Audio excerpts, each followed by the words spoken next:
주님께서 안전, 건강하시고 범사에 감사와 행복이 가득하시기를 빕니다. 오늘은 출애굽교실 35번째 시간입니다.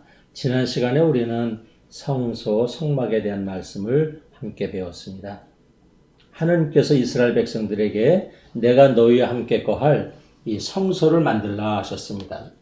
미크다시, 그 거룩한 장소의 형식으로는 이 성막입니다. 미시칸, 그래서 이 성막을 만들라. 거기에 내가 내려가서 너희를 만나주고 너희가 할 일을 알려주겠다. 즉 하나님께서 이스라엘 백성들을 만나주시고 교제하시겠다. 이렇게 말씀을 하셨죠. 이것이 성막, 이것이 성전, 이것이 오늘날 교회의 목적이 되어야 합니다. 그래서 이스라엘 백성들은 이때 만든 이 성막을 출애굽 40년 동안 이동하면서 이 성막을 통해서 하나님께 예배를 드렸고, 가나안 땅에 들어가서는 이 실로에다가 이 성막을 안치해 놓고 하나님을 예배했고, 이것이 우여곡절 끝에 또 뺏기기도, 블레셋군에게 뺏기기도 하다가 오베데돔의 집에 안치되어 있다가 다윗 왕 때 예루살렘 왕궁으로 옮겨졌다가 솔로몬 왕 때 솔로몬 왕이 성전을 짓고 이 성막을 안치하죠. 그러다가 또 바벨론 포로 시절에 이 성전이 무참히 파괴되죠.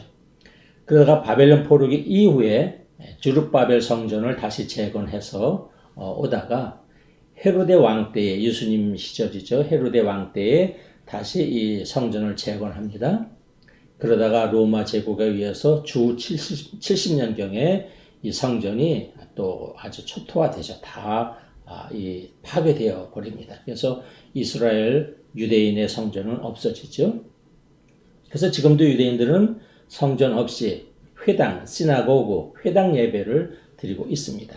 지금은 외형적 의미의 성전이 없습니다. 신약 성경은 예수님이 우리의 진정한 성전이라고 말씀하시죠. 그래서 요한복음이나 요한묵시록에서 예수님이 참 성전이라 말씀하고, 더 벅찬 것은 성경은 우리들도 성령께서 거하는 성전이라는 정말 과분한 그런 말씀을 우리에게 해주시죠. 어떻게 우리도 성전이 될 수 있을까? 성경은 이렇게 말씀합니다. 진정한 성전인 예수 그리스도를 통해서 예수 그리스도와 연결되어서 우리는 하느님의 집, 곧 성전이 된다라고 말씀합니다. 그러므로 우리가 성전이라면 우리도 이 구약 성전에 있는 바와 같이 우리 안에, 우리 인생 안에, 우리 마음 안에 지성소가 있어야 됩니다. 늘 하나님을 만나고 하나님의 말씀을 듣는 그 마음의 공간, 지성소가 우리 마음속에 있어야 합니다. 그리고 날마다 우리가 하나님께 기도의 불을, 기도의 불빛을, 기도의 등잔불을, 기도의 촛불을 올려드리는 이 기도의 불빛이 우리 마음 안에 있어야 하고요. 성전 안에 진설병이 있었듯이 늘 우리는 하늘에서 내려오는 빵, 영적인 빵, 생명의 양식, 즉 주님의 말씀을 늘 우리는 먹으면서 살아야 합니다. 그리고 늘 하나님께서 기뻐하시는 찬양, 예배, 아름다운 봉사의 생활, 기쁨과 감사의 예물, 또 성령의 열매를 하나님께 올려드려야 한다 하는 것이죠. 자, 오늘은 출애굽기 28장과 29장의 말씀을 통해서 또 함께 말씀을 나누겠는데, 먼저 28장 1절에서 5절의 말씀을 보시겠습니다. 너는 이스라엘 백성 가운데서 너의 형 아론과 그의 아들들 곧 나답, 아비후, 엘르아제, 이다마를 불러내어 나를 섬길 사제로 삼아라. 아론이 입을 거룩한 옷을 영광스럽고도 아름답게 지어라. 내가 슬기로운 생각으로 가득 채운 재간 있는 사람들을 모두 불러다가 사제로서 나를 섬길 성직자 아론의 옷을 지으라고 하여라. 그들을 시켜 지을 옷은 가슴바지, 에봇, 도포, 자수 속옷, 사모, 제복, 띠 등이다. 그들로 하여금 이렇게 너희 형 아론과 그의 아들들이 입을 거룩한 옷을 지어 나를 섬길 사제일을 맡게 하여라. 금실과 자줏빛 털실과 붉은빛 털실과 진홍빛 털실과 고운 모사실로 짠 천으로 만들어야 한다. 네, 고운 모시실로 짠 천으로 만들어야 한다. 아멘. 자, 성막을 만들었으면 성막에서 일할 사람들, 즉 이 사제들에 대한 규정이 있어야 되죠. 그래서 오늘 말씀은 사제들이 입어야 할 옷, 그리고 사제들을 어떻게 임명해야 하는지 임직식에 대한 규정이 있습니다. 그래서 28장은 사제들이 입어야 할 제복에 대한 규정이 있습니다. 대략 성경의 말씀을 그리게 되면 이러한 모양의 이제 사제 복장이 이제 나오게 되죠. 오늘 이 시간에는 사제들 혹은 제사, 개역 성경에는 제사장으로 번역되어 있습니다.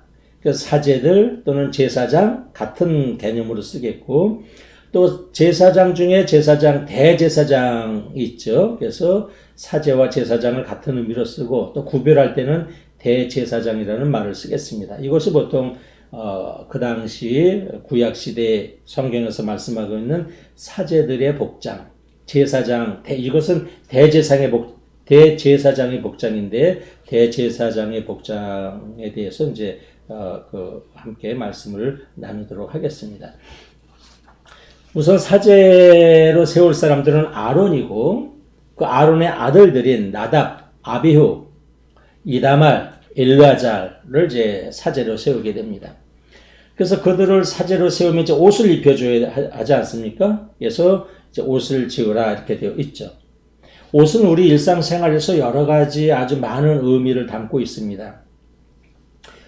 보통 여러분 우리의 일상생활 먹고 사는 삶을 얘기할 때 뭐라 그럽니까? 의식주라고 보통 얘기를 합니다. 저는 개인적으로 식의주, 저는 먹는 것이 더 입는 것보다 좀 더 중요하지 않을까 해서 식의주라는 말을 씁니다. 근데 오늘 요즘을 보면 너도 나도 집을 사고 파는 데에 관심이 많습니다. 그래서 아마 요즘 이 사회 분위기로 말하면 주, 식, 의가 되지 않을까 그렇습니다. 자, 뭐 의식주건, 식의주건, 주식의건, 이 옷은 우리 인간 생활 살이에 아주 중요한 위치를 차지하고 있죠. 어떤 일을 하는 사람이냐에 따라서 옷이 달라지죠. 군인의 제복 또는 이 의사의 옷, 재판장에 있는 그 재판관의 옷이 다 다르죠. 어떤 일을 하느냐에 따라서 복장이 달라집니다. 어느 장소에 가느냐에 따라서 복장이 달라집니다. 결혼식장에 가느냐, 장례식장에 가느냐, 등산을 가느냐에 따라서 이 복장이 달라집니다. 이른바 복장의 형태, 드레스 코드가 달라지는 것이죠. 이렇게 옷은 여러 가지 의미를 우리 안에 가지고 있죠. 옷의 기원에 대해서는 복식 학자들마다 의견이 다양한데요. 자, 여러분들은 일반적으로 옷의 기원, 옷의 시작을 언제, 무엇이라고 생각을 하고 있는지요? 많은 학자들이 우리 인류가 체온을 유지하기 위해서 또는 이 피부를 보호하기 위해서, 이 몸의 안전을 위해서 또 이 옷을 만들어 입었다라고 보는 학자들도 있고, 또 어떤 학자들은 이 수치심을 가리기 위해서, 우리 인간의 수치심을 가리기 위해서 우리 몸에 중요하다고 생각되는 부분들을 옷으로 갈아입었다라고 보는 학자들도 있습니다. 아마 사람들마다 그 기원에 대한 생각이 좀 다양할 것입니다. 성경은 이렇게 말씀합니다. 성경 창세기를 보면은 인류 최초의 옷에 대한 이야기가 나오죠. 아담과 하와가 서로 죄를 짓고 나서 타락하고 나서 수치심이 생겼습니다. 그래서 서로 좀 가리고 싶은 마음이 생겨서 수치심 때문에 인류 최초의 옷이 창세기에는 무화과 나무를 나옵니다. 무화과 나뭇잎을 엮어서 옷을 만들었다 이렇게 되어 있죠. 그 다음에 하나님께서 에덴 동산에서 내보낼 때 죄를 지은 인간들이지만 그래도 하나님께서 가상하게 여기셔서 두 번째 옷을 지어주시는데 그것이 뭐냐? 가죽옷입니다. 가죽옷을 입혀서 내보내셨다 이렇게 되어 있습니다. 그래서 성경 창세기에 보면 인류 최초의 옷이 무화과 나무 잎 그리고 가죽옷이라고 나옵니다. 자, 28장 2절에 보면 이제 제복을 만드는 목적이 나옵니다. 너는 거룩한 옷을 지어서 영광스럽게, 영화롭게, glory, 영광스럽게 하고 아름답게, beauty, 아름답게 하라. 즉, 이 옷을 만드는 목적은 그 사제에게 옷을 입힘으로써 예배 중에 그 하느님께 예배드리는 모든 행동이 영화롭게 그리고 아름답게 보이기 위해서 옷을 지으라 이렇게 성경은 말씀하고 있습니다. 제복의 목적은 하나님을 영광 돌리게 하는 것이죠. 영화롭게 하나님을 영화롭게 해드리고 또 하나님의 일을 아름답게 하기 위해서 옷을 지어서 입히라 이렇게 말씀하고 있죠. 그래서 예배에서 이 예복을 소중히 여기는 그 교파 교회들이 있죠.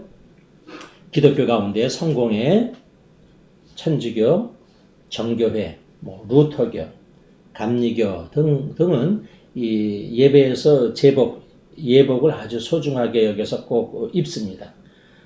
그 외에 또 다른 대부분의 또 교파 교회들은 또 예복을 소중하게 여기지 않거나 이 예복을 잘 입지 않는 그런 교파 교회들도 꽤 있는 것을 우리는 볼 수 있습니다. 그러나 성경은 예복을 해서 입으라 이렇게 말씀하고 있습니다. 자, 누가 제복을 만드느냐, 누가 이 성직자들이 입을 옷을 만드느냐에 대해서 나와 있는데 이것도 아주 중요합니다. 제 옷을 만드는 사람에 대해서 슬기로운 생각으로 가득 채운 재간 있는 사람들을 불러라 이렇게 되었습니다. 내가 슬기로운 생각으로 가득 채운, 개역번역에는 지혜의 영으로 나와 있습니다. 지혜의 영으로 가득 채운, 히브리어로 말하면 호크마 루아흐, 호크마가 지혜고 루아흐가 성령 아닙니까? 호크마 루아흐, 즉 지혜로 가득 채운 사람들을 불러다가 옷을 만들어라 이렇게 되어 있습니다. 구약 시대에 옷을 만드는 것은 아주 굉장히 중요한 일이었습니다. 그래서 지혜의 영으로 가득 채운 사람들을 하나님을 통해서 옷을 지으라고 하셨습니다. 아마 제 생각에 이 옷 만드는 옷 만드는 일이야말로 인류 최초의 공업이 아닐까 이렇게 생각이 됩니다. 공업의 시작이 저는 옷 만드는 데서 시작되지 않았을까 이런 생각을 합니다. 그래서 그 당시 옷 만드는 일은 아주 중요한 일이었습니다. 그래서 하나님께서 지혜의 영을 채워주셨습니다. 오늘도 이 옷 섬유나 옷 만드는 일과 관련된 분들이 있으시다면 정말 자부심을 가져야 합니다. 구약 시절에 옷 만드는 사람들에게 하나님께서 지혜의 영을 내려주셨다 하는 것이죠. 옷 만드는 일뿐이겠습니까? 우리가 일하는 모든 직업을 가진 우리의 일들을 하면서 우리는 늘 이 하나님으로부터 이 지혜의 영을 구해야 합니다. 제복의 재료에 대해서 28장 5절에 말씀하고 있죠. 금실, 자줏빛 털실, 붉은빛 털실 이렇게 쭉쭉 나와 있는데 특별히 이 색상을 우리가 한번 보시기 바랍니다. 색상이 화려하죠. 금실, 금색, 또 이 청색, 또 이 흰색, 또 붉은색, 이렇게 크게 5가지 색상이 나와 있는데 이 색상은 금색은 순수 또는 하나님의 영광을 상징하고요. 그 다음에 이 청색은 하나님의 나라, 하늘을 상징하고 붉은색, 여기서 자주색으로 번역되어 있는데 붉은색 혹은 자주색은 왕의 색깔을 의미하죠. 그 다음에 진홍빛 색은 피를 의미합니다. 또 고운 모시실은 흰색입니다. 세마포, 흰색, 아주 순결을 의미하죠. 그래서 이 색상은 예수님의 이미지와 연관시켜서 볼 수가 있습니다. 보혈을 흘리신 그 예수님을 우리가 이 색상을 통해서도 연관지어서 생각해 볼 수가 있습니다. 대체적으로 이 사제들이 입었던 이런 색상이나 이런 옷 스타일은 고대 왕의 옷 복식과 그렇게 크게 다르지 않습니다. 그래서 많은 복식학자들은 고대에는 이 제사장들의 옷과 왕의 옷이 거의 비슷했다가 나중에 분화가 되지 않았는가 이렇게 주장하는 학자들도 있습니다. 그 다음에 28장 6절부터 보면은 이제 에봇을 만들게 되죠. 에봇. 에봇은 이제 이렇게 이 겉에 있는 이 옷을 에봇이라고 합니다. 에봇. 에봇이 아주 중요한데 거기서 금실로 짜고 또 에봇의 멜빵을 만들고 이 두 어깨에 이 보석을 만드는데 이 보석에다가 이스라엘 지파 6개 지파를 나의 순으로 이렇게 여기다 적어 놓으라 이렇게 되어 있습니다. 그래서 어깨에 있는 이름을 보고 내가 너희들을 기억할 것이다 이렇게 되어 있습니다. 즉 제사장들이 제사장이 지성소에 하나님 앞에 들어갈 때에는 이 어깨에 12지파의 이름을 다 이제 적어서 이제 들어가죠. 그러면 그걸 보고 이스라엘 지파들을 이스라엘 백성을 기억할 것이다. 사실 대제사장 오늘날로 말하면 교회의 모든 그 사제들 목회자들은 그 어깨에 그 마음에 그 기도의 제목 안에 모든 교회의 교우들의 이름을 다 담고 있어야 한다 하는 것이죠. 그래서 그것을 상징해서 어깨에 이스라엘 지파의 이름을 새겨서 성전에 들어갔다 이렇게 되어 있습니다. 그 다음에 가슴바지를 만들려고 되어 있는데 이것이 가슴바지입니다. 에봇 앞에 정사각 이렇게 네모난 것이죠. 두 겹으로 만들어서 거기에 이제 또 보석으로 3개씩 4줄을 만들죠. 12개죠. 이 보석의 이름에도 각각 이스라엘 지파 12지파의 이름을 이 보석에도 새겨서 12개를 또 이 가슴에 이 사제의 가장 중심인 가슴에 12지파의 이름을 새겨서 붙입니다. 그리고 이 4개의 이 가슴바지는 두 겹으로 만들어서 그 속에다가는 우림과 둠밈을 넣으라고 되어 있습니다. 우림과 둠밈. 우림은 오르에서 나온 것으로서 빛과 의미가 있습니다. 빛과 관련된 용어입니다. 오르. 그 다음에 둠밈은 담맘에서 나온 것인데 완전이라는 의미를 가진 말입니다. 거기서 파생된 말이죠. 그래서 우림과 둠밈을 이 가슴 속에다가 이렇게 두고 있습니다. 이 우림과 둠밈은 이 두 개의 어떤 모양을 가진 것인데 하느님의 뜻을 알거나 어떤 길흉을 판단하거나 어떤 시비를 판결할 때에 이것을 알고 싶어서 던지는 것으로 보통 추정을 합니다. 그래서 어떤 학자는 주사위 같은 모양일 것이다. 어떤 학자는 조약돌 2개일 것이다. 어떤 학자는 어떤 이 점치는 막대기 같은 것이다. 이렇게 얘기를 하는데 학자마다 의견이 다양합니다. 이 2개의 어떤 물건을 이 가슴에 달거나 이 두 겹으로 된 이 가슴바지 속에다가 집어넣어서 대제사장이 하느님의 뜻을 알고 싶을 때 이것을 꺼내서 어떻게 해서 이제 하느님의 뜻을 아는 도구가 우림과 둠밈이다 하는 것이죠. 그 다음에 이제 청색 도포, 청색 도포를 입습니다. 이 청색, 자줏빛 또는 청색이죠. 또는 뭐 보라색이라고 해도 될 것입니다. 이 도포를 입고 이 도포 밑에는 금방울과 석류 모양을 답니다. 석류 모양이나 금방울을 차례로 이렇게 달게 되어 있고요. 금방울을 다는 것은 움직일 때마다 달랑달랑 소리가 나게 되어 있습니다. 그래서 지성소에 들어가서 이 대제사장의 일을 볼 때에 이 움직이면 딸랑딸랑 소리가 나면 계속해서 우리 대제사장이 지금 움직이는구나 하는 것을 우리가 알 수가 있죠. 만약에 딸랑딸랑 소리가 안 나면 죽은 것입니다. 그래서 그 당시 보면 아마 이 성소에서 성막에서 제사장이 불경스럽게 일을 하거나 그러다가는 죽은 경우도 있는 것 같습니다. 그래서 이 성소 안에서 지금 우리의 대제사장이 제대로 일을 하고 있는지를 밖에서 알 수 있게 하기 위해서 이 방울을 달았다. 석류를 단 것은 다산과 풍요의 상징을 의미한다고 합니다. 그래서 여러분 누가복음 1장 21절에도 세례 요한의 아버지 지가리야 사제가 성소에 들어가서 일을 하는데 오랫동안 나오지 않죠. 왜냐하면 거기서 하나님의 천사와 대화를 하다 보니까요. 그러니까 밖에 있는 사람들이 웅성거리고 궁금해합니다. 왜 우리 지가리야 사제가 빨리 예정된 시간인데도 나오지 않지? 무슨 변고가 있는 것은 아닌가? 이렇게 하면서 궁금해하는 대목이 누가복음 1장 21절에 나오죠. 이 지성소에 들어가서 사제들이 일을 할 때는 어떤 변고가 하느님의 뜻에 거역하는 어떤 그 일들을 하거나 또 이런 불순한 마음으로 들어가서 사역을 할 때는 간혹 이 제사장들이 죽는 경우가 있었던 것 같습니다. 그래서 꼭 이 방울을 달라 이렇게 얘기를 하죠. 그리고 금성직패를 달라 이렇게 되었습니다. 이 사모 모자를 쓰고 모자 앞에다가 금성직패를 답니다. 금성직패에는 야훼께 성결 아도나이 카도시입니다. 여기다 아도나이 카도시라고 쓴 것을 이 대제사장의 모자 사모 맨 앞에다가 이것을 붙입니다. 그리고 이제 사제복과 속옷을 지어라. 이게 속옷입니다. 이제 받쳐 입는 옷이죠. 이 속옷을 또 이것이 속옷이죠. 속옷을 지으라 이렇게 얘기를 하고요.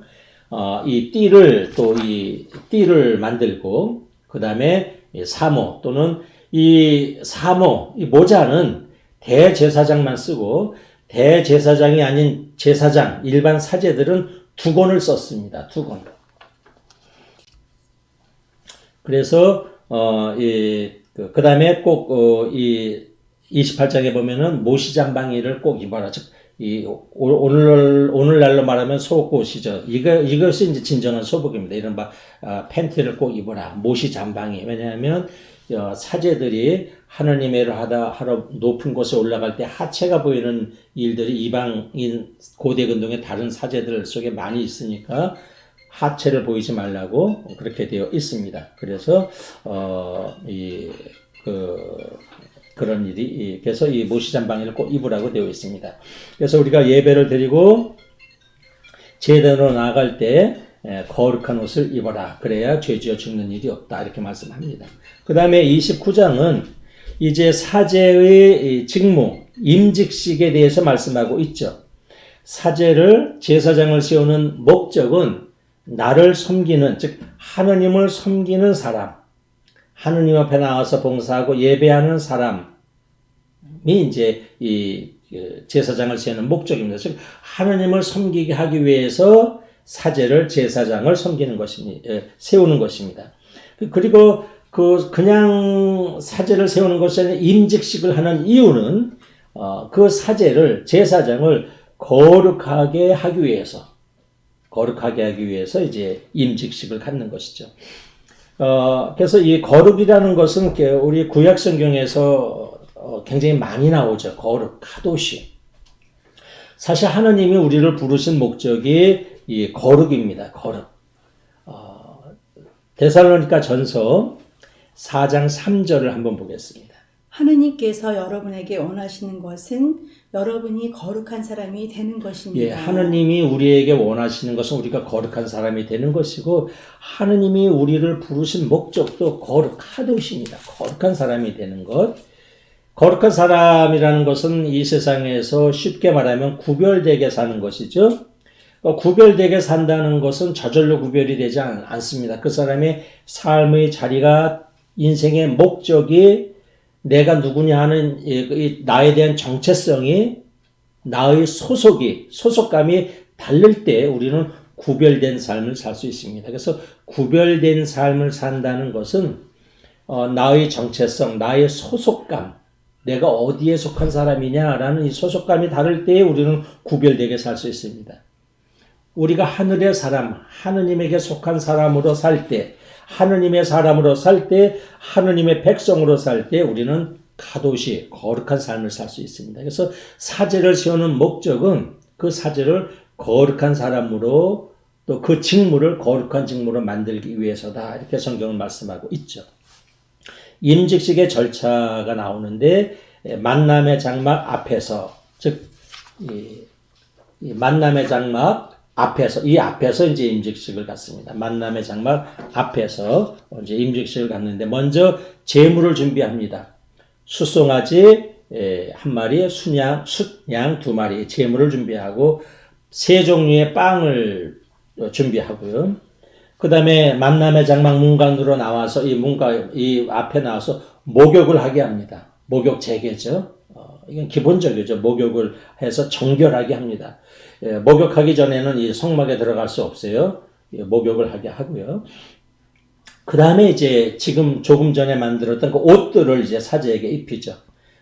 맨 먼저 아주 속옷 중에 속옷, 팬티, 즉 모시잠방이를 입히고, 그 다음에 이제 도포를 입히고, 그 다음에 또 청색 옷을 입히고 에봇을 입혀서 이렇게 옷을 입히고 띠를 띠게 하고 머리에는 이 모자, 사모를 쓰게 하고 이렇게 합니다.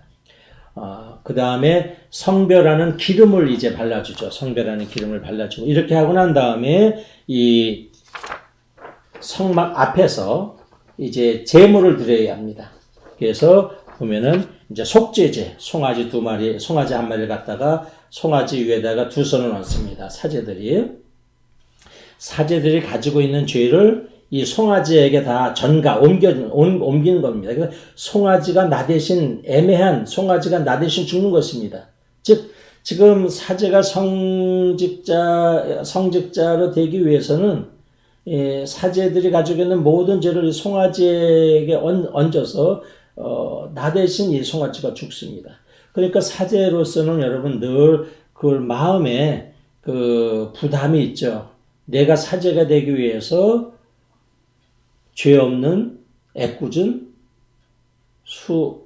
소가 죽는 겁니다. 또는 양이 죽는 겁니다. 그러니까 나를 위해서 죽은 이 짐승들에 대한 부담감이 있을 것이고 것이고 보면 계속 그 사제직에 대한 어떤 성실성, 진지성, 충성됨 이런 것이 나오는 것이죠. 그래서 이 숫송아지 위에 2 손을 얹어서 죄를 전가하고 그 문간에서 잡습니다. 이 문간에서 잡습니다. 이 문간에서 그렇게 해서 이제 제사를 올리죠. 또 번제를 순양을 또 번제로 올리는 것도 마찬가지입니다. 그 문간에서 잡습니다. 문간에서 잡는다는 것이 어떤 의미가 있는가? 히브리성서 기자는 예수님께서 예루살렘 성전이 아닌 그 골고다 언덕에서 죽으신 것을 보고 히브리서 기자는 그것이 바로 이 성전 밖에서 성전 밖에서 죽은 제물과 똑같다고 이해를 했습니다. 그래서 히브리서 13장 11절을 보겠습니다. 유다인의 제사제는 짐승의 피를 지성소에 가지고 들어가서 속죄의 제물로 바칩니다. 그러나 짐승의 몸은 영문 밖에서 불살라 버립니다. 이와 같이 예수께서도 당신의 피로 백성을 거룩하게 만드시려고 성문 밖에서 고난을 당하셨습니다. 네, 그래서 히브리 기자는 예수께서 고난 당하신 것도 이 구약 성경의 관점에서 보니까 이것이 우리를 위한 속죄 제물이 확실해. 왜? 성막 밖에서 예수께서 고난 당하시고 죽으셨어. 구약 성경을 보니까 모든 제물들은 다 이 성전 밖에서 다 처형이 되고 죽게 되고 여기서 제물로 바쳐져. 예수님도 이 바깥에서 성전 밖에서 우리를 위해서 제물로 돌아가셨구나. 영문 밖, 성문 밖 이런 개념이 이 히브리 기자에게 들어와서 바로 이 구약의 용어로 예수님의 이 우리를 위한 십자가 보혈을 흘리심을 그대로 이제 설명하게 되는 것이죠. 그래서 모든 제물은 성막 밖에서 성전 밖에서 제물을 잡는다 하는 것이죠. 그리고 나서 또 이제 임직식 제사와 또 친교제를 드리죠. 이렇게 해서 이제 사제들은 거룩하게 됩니다. 그리고 또 29장에 보면은 제단에 기름을 발라서 거룩하게 해라. 그래서 제단에 닿는 모든 것은 거룩하게 된다. 이렇게 말씀을 하고 있죠. 그래서 마태복음 23장 19절을 보면은 예수께서 이 바리사이파 사람들과 율법 학자들에게 이 물질에 대해서 굉장히 애착을 갖는 사람들을 보고 이렇게 말씀하시죠. 이 눈먼 자들아, 어느 것이 더 중요하냐? 제물이냐? 아니면 그 제물을 거룩하게 만드는 제단이냐? 이런 말씀을 하시죠. 이것이 바로 이 29장 30절 제단에 닿는 모든 것은 거룩해진다라는 그런 말씀을 배경으로 하시는 그런 예수님의 말씀입니다. 그리고 이제 임직식을 받게 된 이제 사제들, 제사장들은 매일 날마다 이제 하나님께 번제를 드리는 것이죠. 그것이 28장, 29장에 나와 있습니다. 오늘은 사제의 제복과 이 제사장의 임직식에 대한 말씀입니다. 여러분, 약 지금부터 이 말씀이 있었던 내용이 3300년 전입니다. 지금부터 3300년 전, 이 구약의 이런 율법이, 이 율법이, 규정이 오늘날 그리스도인들에게 또 오늘날 나에게 어떤 의미가 있는가, 이걸 우리가 꼭 읽어야 합니까 하는 분들도 간혹 있습니다. 의미가 있습니다. 첫째로 성막에 대해서 또는 이 구약의 제사법에 대한 이해는 우리가 예수님의 죽으심과 부활을 이해하는 데 도움이 됩니다. 그래서 히브리서 기자를 비롯해서 주님의 제자들은 예수님이 죽고 부활하시고 나서 이것을 구약의 제사 규정의 관점으로 예수님을 바라봅니다. 저분은 성문 밖에서, 성막 밖에서 희생당하시고 피 흘리시고 우리를 위해서 제물이 되신 분이야. 이렇게 해서 구약의 이 제사법의 규정에 의거해서 예수님을 바라보고 그러기 때문에 우리를 위해서 돌아가신 분이다 라는 이런 생각을 하게 되었고, 또 예수 그리스도의 관점에서 구약을 바라보면서 이래서 구약 성경에서 이런 말씀을 하셨구나 이렇게 이해를 하게 되면서 예수님 안에서 일어난 이 구원의 은혜를 깊이 받아들이게 됩니다.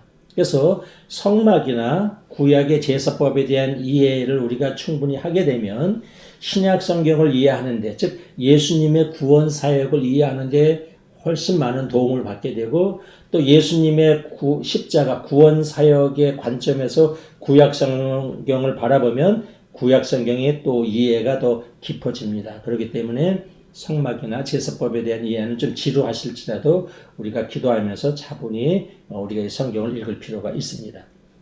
두 번째로 이 성막 또 제사장 또는 이 제사장들이 입는 이 복장, 사제들이 입는 복장의 의미를 오늘날 나에게 적용시킬 수 있습니다.